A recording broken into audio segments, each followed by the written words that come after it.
Silver लेनियममध्ये आलेलो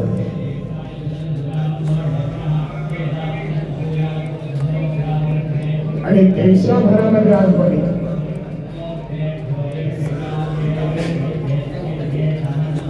ज्या बौद्ध धरोहर बौद्ध वास्तू आहे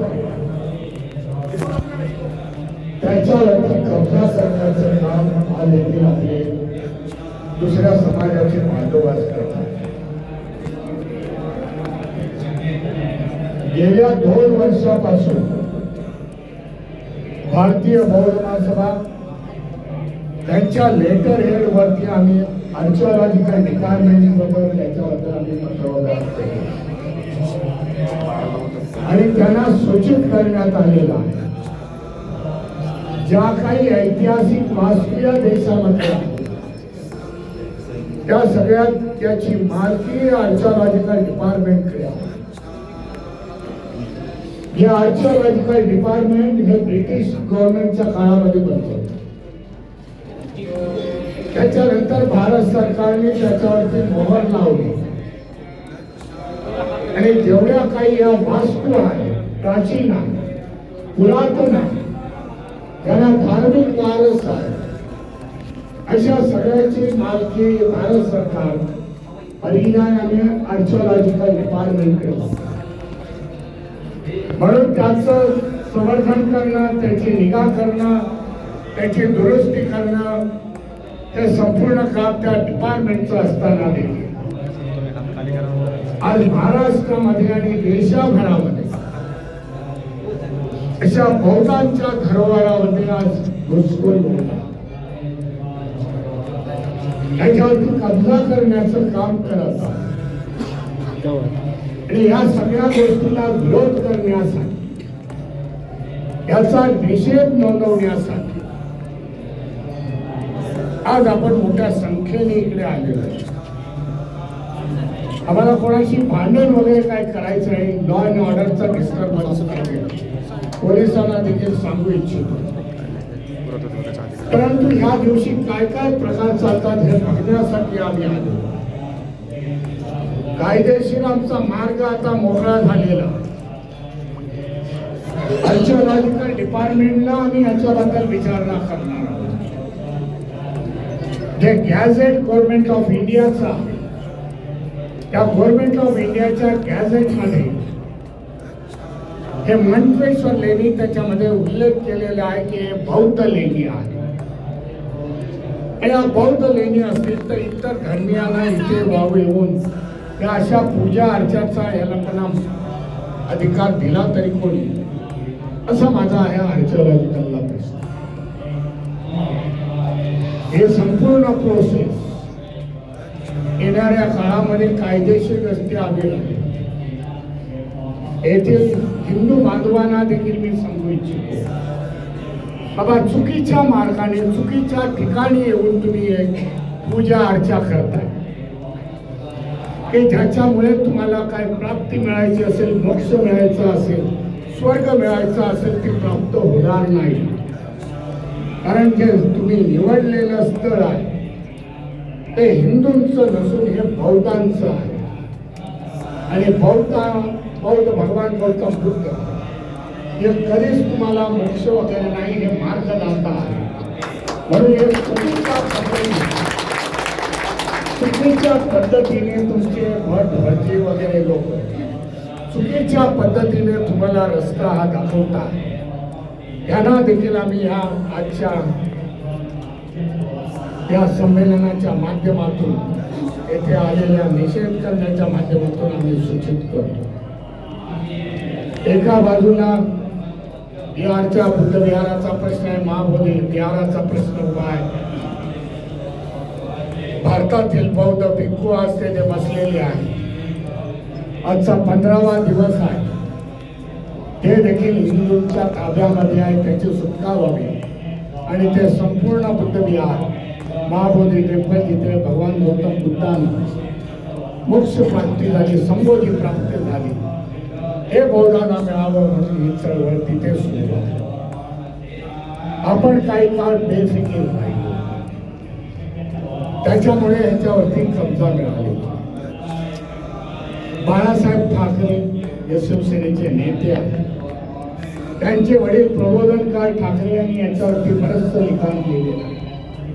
हे प्रबोधनकार ठाकरे म्हणतात की हिंदूंची जे विहार आहेत, मंदिरं आहेत, बौद्धांची जी विहार आणि मंदिरं आहेत ती हिंदूंनी काबीज केलेली आहेत. त्यांनी त्याचे अनेक पुरावे त्यांच्या पुस्तकाच्या माध्यमामधून जनतेला दिलेले आहेत.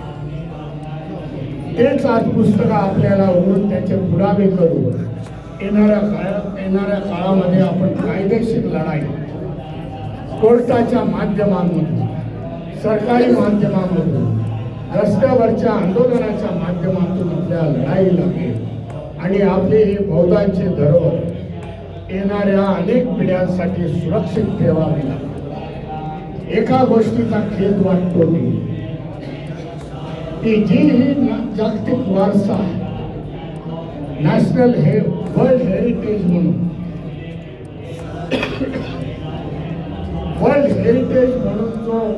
जो मान मिळालेला आहे भारताला, अजंठा आहे, वेरूळ आहे, बिहार मधलं महाबोधी बिहार यांची जर लिस्ट काढली तर संपूर्ण हा जागतिक वारसा, जागतिक सुरक्षित वारसा, वर्ल्ड हेरिटेज हे बौद्धांच्या धरोहरावरती प्रसिद्ध आहे. खेद याचा वाटतो की आमच्याच बांधवांनी ही सगळी हेरिटेज त्याचं विद्रोहीकरण केलं आणि एक चांगला 5,000 वर्षापूर्वीचा जो धरोहर निर्माण केलेले आहे की ज्या आश्चर्यचकित जगामधले बौद्ध, जगामध्ये या कलेला मानणारे लोक करोडोच्या संख्येने या भारताला भेट देत असतात आणि तोच जर विद्रोहीकरण करत असाल तर देशाचं नाव बदनाम हे देखील आपण जाणणं गरजेचं आहे. या प्रसंगी आपण आलात मोठ्या संख्येने आणि आपण निषेध नोंदवला सरकारी पातळीवर. आर्किओलॉजिकल डिपार्टमेंटचे अधिकारी आहेत, ते देखील आपलं मार्गदर्शन करते अशी मी त्यांना विनंती करतो. नमो बुद्धाय, जय श्रीराम. अशा प्रकारचा बोर्ड लेण्यांच्या आतमध्ये लावण्यात आलेला आहे. आर्किओलॉजिकल डिपार्टमेंट या भारत सरकार या डिपार्टमेंटच्या मार्फत हे जे सुरक्षित स्थान आहे बौद्ध धर्माचे इतरत्र त्यांची देखभाल करणे, त्यांची सुरक्षा करणे, त्यांचं संवर्धन करणे हे काम आर्किओलॉजिकल डिपार्टमेंटचं आहे.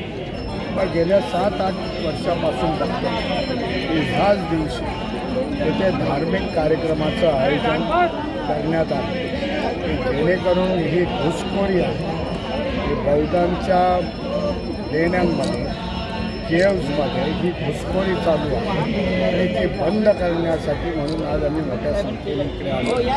आमचा निषेध येथील आर्किओलॉजिकल डिपार्टमेंट, येथील पोलीस यंत्रणेला कळवलेला. आमची लढाई याच्यानंतर आर्किओलॉजिकल डिपार्टमेंट आणि कोर्टाच्या माध्यमातून जाईल. थोड्या दिवसामध्ये ही सुरक्षित लेणी आणि जे अतिक्रमण झालेलं आहे ते काढण्याचा आमचा प्रयत्न असेल. या बाबतीत आपले जे बौद्ध समाज या ठिकाणी येतो आहे त्यांना तुम्ही काय संदेश द्याल? कारण इथली परिस्थिती ही अशी दुर्गावृत्ती परिस्थिती आहे. त्या बाबतीत आपल्या समाजातील जे आपले बौद्ध समाज येतात त्यांना आपण असं आवाहन करू शकतो का की आपण जास्तीत जास्त या ठिकाणी आलं पाहिजे? ही काय मुंबई, महाराष्ट्र आणि देशाभरामध्ये जे बौद्ध धरोहर आहे, बौद्ध लेण्यांचे स्तूप आहे, त्या बौद्ध समाजाने मोठ्या संख्येने जाणलं.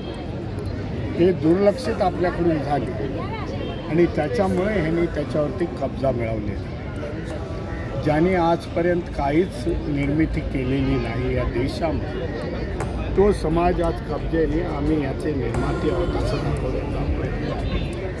परंतु इतिहासाचे दाखले आहेत की हे कोणी निर्माण केलेलं, हे बौद्धांचं, त्यावेळच्या बौद्ध कलाकारांनी हे सगळं निर्माण केलेलं आहे. हा जागतिक वारसा आणि ह्या जागतिक वारसाला जागतिक लोकांनी याला त्याचा गुणगौरव केला. म्हणून बौद्धांनी संख्येने इथे यायला पाहिजे, त्यांचे कार्यक्रम इथे घडवायला पाहिजे जेणेकरून अशा प्रकारचं अतिक्रमण. जय भीम. धन्यवाद. एक मिनिट एक मिनिट